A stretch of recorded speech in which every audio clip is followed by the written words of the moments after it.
పుత్రుడా, నువ్వు లేచి చక్కగా నిలబడుము, నీతో మాట్లాడవలెనని ఆయన నాతో చెప్పుచుండగానే ఆత్మ నాలోనికి వచ్చి నన్ను ఆయన కోసం నిలబెట్టెను అనేసి యెహెజ్కేలు ప్రవక్త అంటాడు. నేను నిలబడలేదు, దేవుడు ఆత్మే నన్ను నిలబెట్టింది అంటాడు. చూడండి, దేవుని ముందు అతడు అంత చక్కగా నిలబడటానికి కారణం ఏంటి అంటే, దేవుడు మాట్లాడుచుండగా ఆ వాక్యాన్ని యెహెజ్కేలు ప్రవక్త విన్నాడు.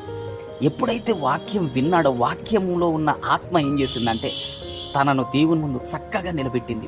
చూడండి దేవుని బిడ్డలారా, వాక్యం వినటం అంటే మనం ఏదో సాధారణంగా తీసుకుంటాం, వెరీ సీరియస్గా తీసుకోవాలి. వాక్యం వినే దగ్గరికి వస్తే మనం అన్నిటిని పక్కన పెట్టేసి దేవుని వాక్యాన్ని వినటానికి మన జీవితాలను అలవాటు చేసుకున్నప్పుడు ఆ వాక్యములో ఉన్న ఆత్మ ఏం చేస్తుంది అంటే యెహెజ్కేలు నిలబెట్టినట్టు మన జీవితాలను కూడా నిలబెడుతుంది. వాక్యాన్ని వినటం, వాక్యాన్ని చదవటం, ధ్యానించటం అనేది మన జీవితాలను ప్రభు కోసం ఆ వాక్యములో ఉన్న ఆత్మ ఏం చేస్తుంది అంటే ఏ నాటికైనా ఖచ్చితంగా నిలబెట్టి ఆయన ముందు నిలుపుతుంది, ఆయన కోసం బ్రతికేటట్టు చేస్తుంది.